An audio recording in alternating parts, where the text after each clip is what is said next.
भाइयों नमस्कार। भाइयों इस टाइम जो गन्ने की बुआई बहुत ज़ोरों पर चल रही है, लेकिन किसान भाइयों के समय में ये नहीं आ रहा कि कौन से गन्ने की बुआई करें, और अली गन्ना ही ज़्यादातर किसान भाई ढूंढ रहे हैं। लेकिन ये वीडियो भाइयों इसलिए बना रहे हूँ मैं, क्योंकि काफ़ी किसान भाइयों के फ़ोन आए कि भाई कौन सा गन्ने की बुआई करें। मैं 118 को काफ़ी कह देता हूँ, 13-235 को।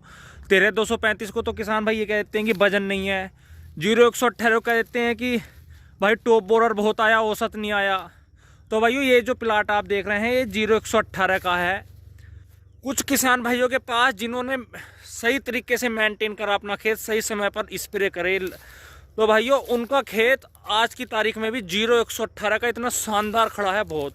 लेकिन इन किसान भाई ने एक भी स्प्रे नहीं किया, और उसका नतीजा ये रहा। ये देखिए भाइयों, टॉप बोरर इस खेत में बहुत ज़्यादा है।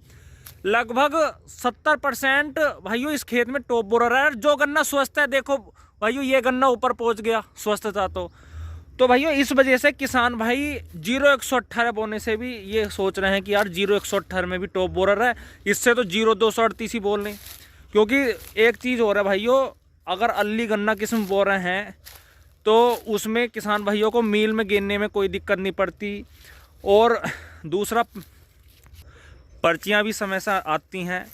तो भाइयों 0-118 का ऑप्शन कोई गलत नहीं है, लेकिन भाइयों स्प्रे आपको करना पड़ेगा 0-118 में भी, अगर आप 0-118 की बुआई करने की सोचना है। अब इन किसान भाई ने बिल्कुल भी स्प्रे नहीं किया, तो देख लो नीचे से तो गन्ना स्वस्थ होकर चला बिल्कुल, लेकिन ऊपर जाते जाते भाइयों टॉप बोरर इतनी जोर से आया बहुत ज़्यादा। और इन किसान भाई का ये कहना है कि इन्होंने दूसरे खेत पर स्प्रे किया है 0-118 में, जमीन वो भी ऐसी है, लेकिन वो खेत बहुत ही बढ़िया खड़ा है 0-118 का। और तीसरी बात भाइयों ये है, इसमें कुछ किसान भाई कह रहे हैं कि मेड़ा नहीं करता और पेट ही नहीं होती। तो जो मैंने पहले बताई है बात, जो किसान भाई समय समय अनुसार सही तरीके से अपने खेत को मेंटेन कर रहे हैं, उनके खेत में पेडी भी अच्छी हो रही है 0-118 की, और पौधा भी अच्छा हो रहा है, और टॉप बोरर भी बिल्कुल नहीं लग रहा। अब इसमें भाइयों वजन की कोई कमी नहीं है, गन्ने में वजन बहुत अच्छा 0-118 में। लेकिन बात यही आएगी भाइयों, एक तो आपको स्प्रे जरूर करने पड़ेंगे, और समय समय अनुसार भाइयों नीचे से भी दवाई देनी पड़ेगी, जब जाकर भाइयों अब खेती होगी गन्ने की। तो आप सोचे कि रिजेक्ट गन्ना भी बोल लिया, तो भाइयों उसमें भी लागत देनी पड़ रही है, रिजेक्ट करने में भी, सामान्य में भी।